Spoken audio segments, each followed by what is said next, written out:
নমস্কার। আলফা বুলসের আজকের ভিডিওতে আমি আপনাদের প্রত্যেককে স্বাগত জানাই। সবাইকে প্রথমেই বলে দিই রাখি পূর্ণিমার শুভেচ্ছা এবং অভিনন্দন। ট্রাম্প সাহেবের যা মতিগতি, মনে হচ্ছে কদিন পরে আমাদেরকে 100%ই ট্যাক্স চড়িয়ে দিবে জিনিসপত্রের উপরে। সেই জন্য মার্কেট কিন্তু ক্রমাগত পড়তেই আছে। এটা একটা যথেষ্ট বাজে ব্যাপার। যাই হোক, পড়ন্ত মার্কেটকেও কিন্তু আপনারা কাজে লাগিয়ে ভালো আইডিয়ার উপরে পয়সা লাগিয়ে ইনকাম করতে পারেন। কদিনের মধ্যে কিন্তু রিটার্ন ভালো আছে, যদি আপনারা সেরকম ভাবে দেখেন। তো তো আজকে যে আইপিওটি এসছে, যার বিষয়ে আলোচনা করতে চলেছি, তার নাম হচ্ছে জেএসডব্লিউ সিমেন্ট। অনেকেই এই সিমেন্ট দিয়ে বাড়ি বানিয়েছেন, অনেক ভালো ভালো ডিলার সাপ্লায়ারের কাছে আপনারা এই সিমেন্ট দেখতে পাবেন। সো জেএসডব্লিউ সিমেন্টের আইপিও আসতে চলেছে, দেখে নেওয়া যাক প্রত্যেকটি ফাইন্যান্সিয়ালস এন্ড আদার প্যারামিটার্স, যার উপরে বেসিস করে আপনারা চাইলে আইপিওটির উপর অ্যাপ্লাই করতে পারেন। তাহলে শুরু করা যাক। ভ্যালু কোম্পানি রেখেছে 10 টাকা পার শেয়ার। প্রাইস ব্যান্ড রেখেছে 139 টাকা থেকে 147 টাকা পার শেয়ার। এক লটে আপনি পাবেন 102টা শেয়ার। টোটাল ইস্যু সাইজ আছে 3600 কোটির, যার মধ্যে ফ্রেশ ইস্যু থাকবে 1600 কোটি, বাকি 2000 কোটি কিন্তু অফার ফর সেল থাকবে, মনে রাখবেন। লিস্টিং হচ্ছে বিএসসি এবং এনএসসি দুটোতেই। আইপিওর ওপেনিং ডেট আছে 7ই অগাস্ট, ক্লোজিং ডেট আছে 11ই অগাস্ট। আইদার আপনি আপনার টাকা ফেরত পাবেন অর আপনার ডিমেট অ্যাকাউন্টে শেয়ার ক্রেডিট হবে 13ই অগাস্ট। লিস্টিং ডেট আছে 14ই অগাস্ট।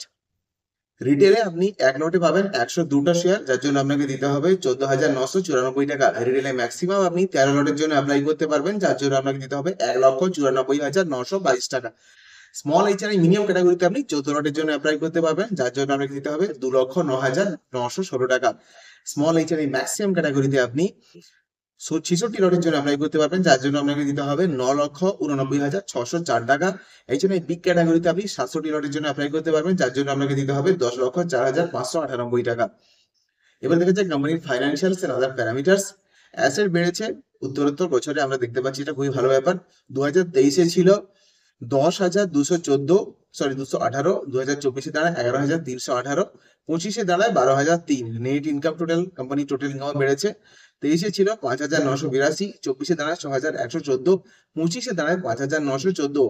প্রফিট আফটার ট্যাক্স 2023-এ ছিল 104, 24-এ দাঁড়ায় 62, 25-এ দাঁড়ায় -163।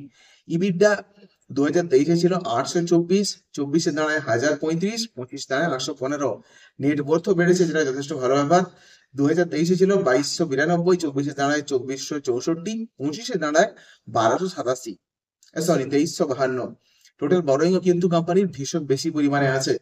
2023-এ ছিল 5,421, 24-এ দাঁড়ায় 5,835, 25-এ দাঁড়ায় 6,155।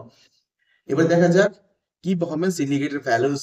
আরওই আছে -6.90, আরওসি আছে 7.05, debt to equity 0.98। Debt to equity কিন্তু অলমোস্ট ওয়ানের কাছাকাছি, খুব বেশি একটা পরিমাণে ভালো নয়। RONW আছে -4.85, প্যাড মার্জিন -2.77। বেশিরভাগই কিন্তু আমি মাইনাস দেখতে পাচ্ছি এই মুহূর্তে, এমনকি কোম্পানি কিন্তু ডেট টু ইকুইটিও নিহাত খারাপ নেই, প্রায় ওয়ানের কাছাকাছি আছে। প্রাইস টু বুক ভ্যালু আছে 6.16। ইপিএস আছে -1.31, প্রি আইপিও পোস্ট আইপিও -1.20, পিই আছে -1.2.61, পোস্ট আইপিও আছে -1.2.38। পিই এবং ইপিএস দুটোই কিন্তু প্রি আইপিও এবং পোস্ট আইপিও ভীষণ ভীষণ পরিমাণে একটা বাজে ইম্প্যাক্ট পেতে চলেছে আইপিও এর উপর, আমি এই মুহূর্তে দেখতে পাচ্ছি।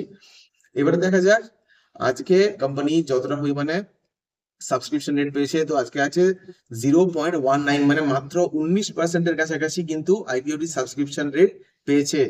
আগামীকাল কেমন ভাবে পারফর্ম করে এখন অব্দি দেখা যাক, টাইম আছে যথেষ্ট।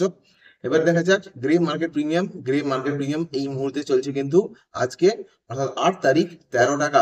অর্থাৎ এটা আপনাকে এক লটে দিতে পারে কাছাকাছি 8.84%-এর কাছাকাছি প্রফিট, মানে এক লটে প্রায় 1,338 টাকা এর কাছাকাছি আপনি প্রফিট পেতে পারেন। তো বুঝতে পেরে গেছেন আইপিওটি কিন্তু এই মুহূর্তে আরো একটা দিন সময় আছে, দেখা যাক। লিস্টিং এর সময় অনেক আইপিও অনেক বেশি পরিমাণে ভালো পারফর্ম করে। এই মুহূর্তে তো আমি খুব একটা ভালো এর দেখতে পাচ্ছি না, কিন্তু মানে গ্রে মার্কেট প্রিমিয়াম যা কিছু আছে, গ্রে মার্কেট প্রিমিয়াম একটুখানি ভালো, প্রায় 30-40-এর কাছাকাছি হলে ভালো হতো, যেটা এই মুহূর্তে 13 আছে। আর অতি অবশ্যই এটার কিন্তু ফিউচার ভালো আছে, যেহেতু সিমেন্টের কোম্পানি, কিন্তু এই মুহূর্তে পিইও খুব একটা ভালো নেই, আর কোম্পানির উপর ডেপ্টও ভালো আছে।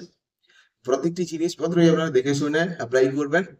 সো এই ছিল আইপিএল অ্যানালিসিস, আশা করছি বুঝতে পেরে গেছেন। দেখা হচ্ছে আপনাদের সঙ্গে প্রত্যেকের পরের ভিডিওতে। ভালো থাকুন, সুস্থ থাকুন।